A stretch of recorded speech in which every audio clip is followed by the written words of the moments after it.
Hello, my name's Stuart. I'm the unrepentant atheist, and today I'm not really going to be talking about my atheism as such, but as well as being an atheist, I'm a skeptic. Um, I only believe things which are really supported by good evidence. So, when a friend recently told me about reincarnation, of course I was skeptical, and I don't believe in reincarnation. I obviously don't believe in any kind of afterlife at all. But he mentioned a case about a boy who had been having dreams about what he said was a past life. Well, I already knew about this because I think about 5 or 6 years ago, when I was sort of researching near death experiences and past lives and all that type of thing, I came across this case. It's quite a famous one on the internet. You've probably heard about it yourself. So it's about a boy. His name is James uh, Leininger. I think that's the pronunciation. And what happened to him is that, or what's purported to have happened to him, is that he had various dreams about a pilot who died in World War II, and it was believed that um, he was the reincarnation of this pilot, and he was recounting experiences. These were investigated. His parents appeared on television, I think, several times. They wrote a book, which I believe they made money out of, and the father wrote an essay um, and won $20,000 for writing the essay about this whole case. So I've done some research on the internet. You might find it useful to watch my video. I don't know how long it's going to go. I suspect about 20 minutes. So if you want to sort of bear with me, I'd like to go through the whole case, um, and you can decide for yourself whether there's anything to it supernatural, or whether there's another explanation. So um, there are two figures in this case that I'd like to say who have investigated it in considerable depth. One is Jim B. Tucker, MD, who he is a researcher who looks into this type of thing, uh, past lives, um, children recounting memories from somebody who deceased a long time ago. so he's so this is his thing. He's written a paper, a case report, which he goes through the specifics of the case, and he reaches a conclusion that essentially that it couldn't be that the parents were motivated by money, because they were not aware of certain crucial information about the actual pilot who was killed in the Second World War, and that therefore the information that the young boy was providing to them must be, in fact, real past life memory. And there is a debunking article written by Dr. Michael Sudduth, and he he basically debunks it. It's quite recent. He's written this one in 2021. He's also updated it in 2022. But I want to go through the specifics of the case first as to what happened. So it was somewhere around the year 2000 that the parents, Mr. and Mrs. Leininger, they had a son, and they reported that at 22 months old, after a trip to a flight museum, that the boy started suddenly saying, "Airplane crash on fire, airplane crash on fire," and he was playing with model aeroplanes, and he was crashing them into a coffee table. Of course, bear in mind this is all testimony of the parents. So that's important. This is what the parents are reporting. Nobody else was there to see it, and the parents really are the prime source of information for this whole story. So yeah, the boys keeps repeating airplane crash on fire, airplane crash on fire. This is after a trip to a museum, by the way, and uh, they claim that he couldn't have seen any videos or anything of that type, which he could have sort of got this from. So he was crashing his airplanes onto the coffee table, nose first, creating damage, and he kept doing it, and then he starts having dreams, nightmares, and he wakes up in quite a state, and he's crying out, "Airplane crash on fire! Little man can't get out! Airplane crash on fire! Little man can't get out! Ah!" So he's having these horrible nightmares, according to the parents, of course. So then he said to his mother and father or he indicated to them that these dreams are actually memories of the past. Who knows what words he actually used at 22 months old, but this is what the parents are saying. And this narrative here is what I've taken from Dr. Tucker's investigation into this. So I'm using him as a source for the narrative of events. So yeah, so he's also the boy starts to elaborate as time goes by, the months go by, and then the parents are saying that he elaborated by saying that his airplane had been shot down by the Japanese. And then he gave an interesting detail. He said his plane was a Corsair, which is a World War II fighter. So I'm reading this narrative and I'm just thinking that his father took him to a flight museum. Is it possible that maybe his father's quite a sort of enthusiast on aviation, maybe an enthusiast about Second World War aviation and warfare? And maybe I've been to flight museums. They've got videos playing all the time, and they have done for a long time ever since VHS came along. You go to a museum with World War II aircraft. Is it possible that this is where the boy saw the Corsair, and his father said, "That's a Corsair. That's a World War II fighter," and a lot of them crashed. They were in the war against Japan, and they were involved in Pacific. They took off from aircraft carriers, and then they watched videos of footage. That's not beyond the bounds of possibility. In fact, I've got a son myself, and I remember taking him to museums and having these sort of same chats with him about explaining what's going on with the videos and why there's footage of airplanes crashing into the sea, dogfights, etc. So,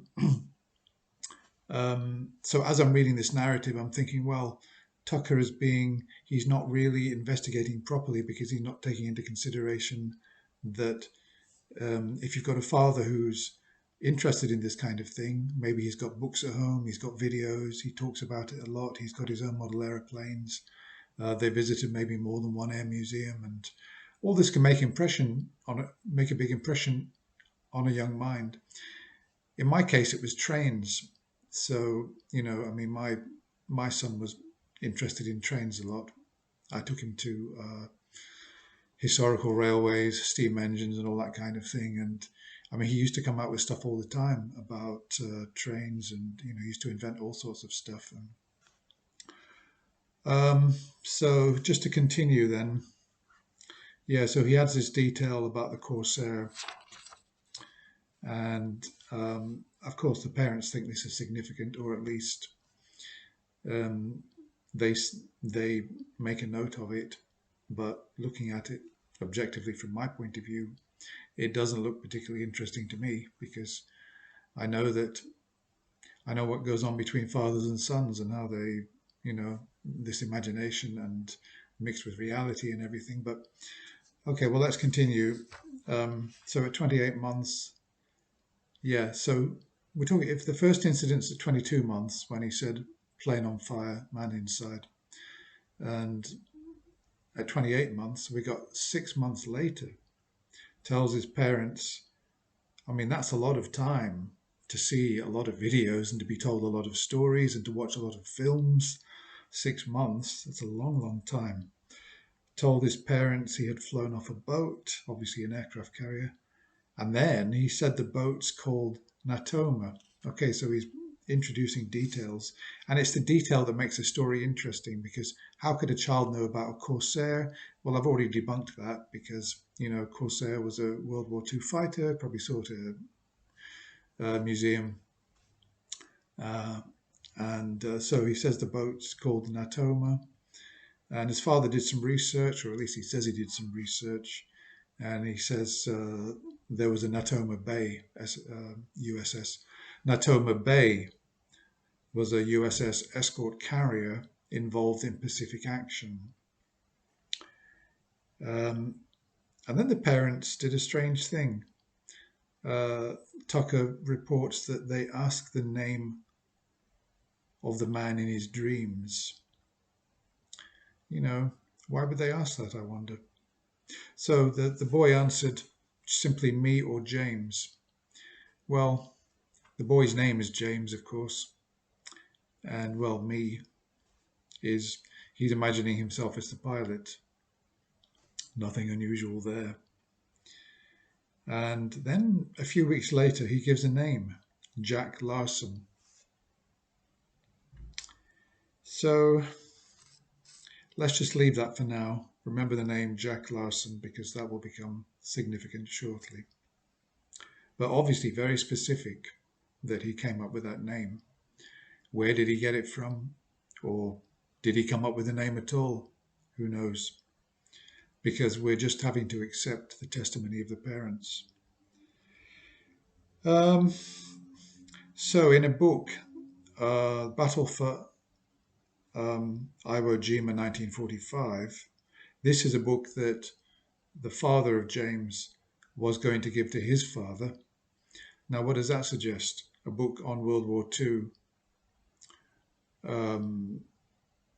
What does it suggest? That he's going to give his father this book? Is that he's in that kind of? I told you he's an enthusiast. I'm not particularly interested in World War II battles. It's not my thing. But there are some people who really like this kind of thing. They like to research it. They've got books. They've got several books on World War II, the various battles.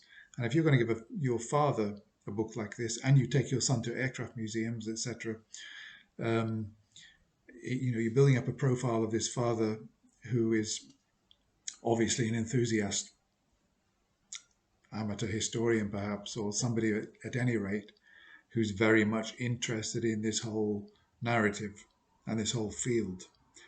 So he's showing his son this book, and his son sees a picture, and he suddenly says, "That's where my plane got shot down." Well, again, we've only got the father's word for that. So, but nevertheless, I mean, maybe he did say it in his imagination. He sees a book full of aircraft carriers and ships and islands and exploding planes, and it ignites his imagination, and he just says, "That's where my plane got shot down." He points to something. Who knows? So his father did some research, and he spoke to a veteran who had served on that particular carrier. And he doesn't say who the veteran was, of course, but he says the veteran told him that he remembered a Jack Larson and confirmed that he'd been shot down. So just remember that for a moment. Confirm that he'd been shot down. So the parents then contact a lady by the name of Carol Bowman, who is a journalist, sort of investigative journalist, writer, and her speciality is about past lives that children recount. So they invite her in and they ask for her advice, and she tells them to validate James's stories to the extent that these really happened to him, that they really are his, that they actually did happen to him, not that they're just dreams or his imagination. They really happened. Imagine that they're reinforcing that onto a child. The child's got a lively imagination, and they're reinforcing all the stories that he's coming up with. Imagine what kind of impact that would have on him, and whether that was really a good thing to do. So were they right to go to Carol Bowman, somebody who specializes in this kind of thing? I'm being told that, I know that if it was my son and that was happening, and he had this vivid imagination, and he imagined that he was a pilot who'd crashed in World War II, the last thing I would be doing is validating it and increasing the intensity of his nightmares. Of course, she argued that he would actually get better, and they're claiming here that he stopped having nightmares, so who knows. When he became old enough to draw, it seems, when he was the age of 3, he started drawing lots of pictures of aircraft crashing, all sorts of stuff. And he would sign it James 3. And when he was asked, why do you sign it James 3? Is it because you're 3 years old? He said, no, it's because I'm the 3rd James. Okay, so remember that. At about this time, his father apparently contacted the ABC journalist and made some inquiries about this Larson character that his son had mentioned. Tucker finds this significant because for him it proves that his father was actually making inquiries about the identity of the pilot, and this gives some credence to the whole narrative that he's created. Well, I don't know about that. I don't know whether that's true. He might have just been, when you contact the media, you're hoping for media interest. That might have been his motivation. Because the media could get interested in this. They might pay them a lot of money for an interview, and I believe that they were interviewed, and I also believe that they were paid money. So, you see, Tucker's interpretation is very narrow. He's not looking at, he's very sympathetic to the whole case, and he's not really being critical enough, in my opinion. So, so what they found was that on this particular carrier, some research was done, and it seems that the only pilot who was lost from that carrier in a particular battle was somebody by the names of James Houston. Now, they're reasoning backwards that when little James wrote down James 3, he wasn't writing down James, who was 3 years old. He was, the boy is claiming, no, I'm not saying because I'm 3 years old. It's because I'm James the 3rd. I'm the 3rd James. And they're saying now that this James Houston was James Houston Jr. There was a father. That would be the 2nd James. And the little boy James is the 3rd James. But here's the strange thing. James Houston died, but Jack Larson did not. So the earlier information that Jack Larson had crashed and died was untrue. No, he survived. And it begs the question, really, that if this boy is recounting a past life of himself, James, he's the 3rd James, James Houston, he's reincarnated the pilot that died, why the first name he came up with was Jack Larson, who survived? To me, that doesn't make any sense. It's really weird. So, okay. So those are the main details of the whole case. Tucker is also claiming that the way that Houston crashed is virtually identical to the way that James described it, or at least is reported to have described it to his mother. He said that his plane was shot in the engine and he crashed nose first, which to me is not that spectacular a detail, because I guess that, when you're having enemy anti-aircraft fire blasting at you, that it's not unlikely that the engine could be hit. And, the engine's probably the most dramatic part of the airplane, and it's just possible that the boy, even if he did relate this detail, in all reality, might have just invented it, and it's just coincidence that also the plane really was, well, there is a supposed eyewitness report, Navy report, that the plane, somebody said, oh yes, his plane was, he was shot in the engine. All right, well, eyewitness testimony is not always the most accurate, and I suppose you would just have to accept that at face value.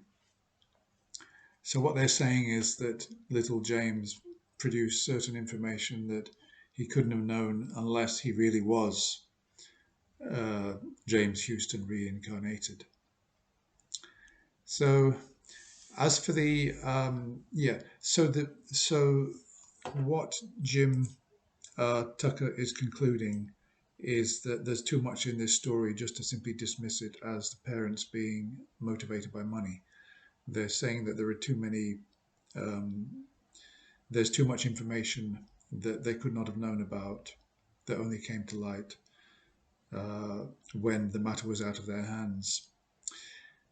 And he believes that there is something in it that, he literally does believe that the boy is recounting a past life. Now we've got this skeptic, Dr. Michael Suduth. I'm not sure exactly what he does, but I'm going to post links to both of these so you can see for yourself and decide for yourself, because I find Michael Suduth has published here really a summary of his findings, that he wrote quite a substantial rebuttal and analysis of not only the story but Jim Tucker's investigation and analysis, and he's basically concluded that Tucker's investigation is sloppy, allows for too much, is basically not critical enough of the evidence, and failed to uncover some very important facts about the whole case, namely that James's father introduced little James to various videos and books, etc., and that James did have plenty to be going on with in terms of stimulating his imagination with a lot of this.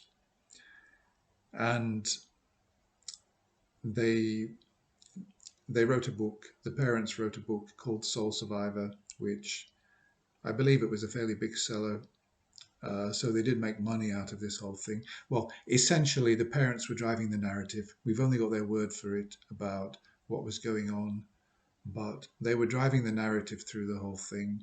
And they also changed their story. So they put out the story at various points, and they wrote the book in 2009. And the 2009 account in the book has changed many of the details that were present in earlier versions of the story, and many things have been changed to fit with facts which were discovered later on. So consequently, he's concluded, and I have to agree with him, that there's no evidence here for reincarnation, that the whole thing is incredibly flimsy and is mainly driven by the parents who, for their own reasons, possibly financial or maybe because they like the attention, were driving the narrative and fabricating quite a lot of things.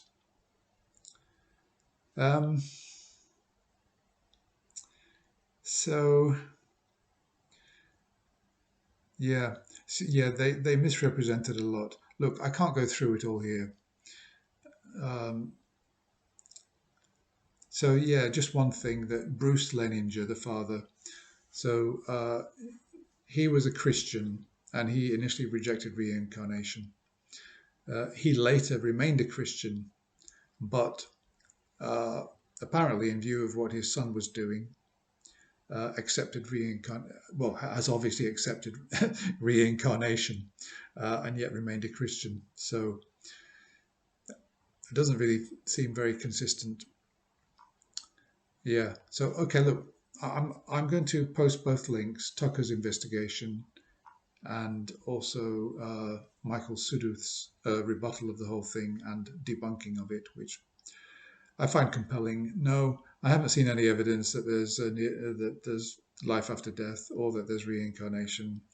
This is just another one of these stories that people keep saying. And my friend said, "Oh, there's this boy who, he can recount past lives." And little does my friend know that I've already thoroughly investigated this and completely, you know, read all the debunking. I've considered all the evidence and. I think the main thing for me is that the parents are the source of all the evidence, all the utterances that James is supposed to have said, and they were driving the whole thing. They ended up making money out of it, and they had plenty of motivation to do that with the attention, with the media appearances, etc. And I mean, maybe they just had boring lives and they wanted to lighten things up a bit. Who knows? But the main thing for me is that all the information really has come from the parents, and I don't find it trustworthy.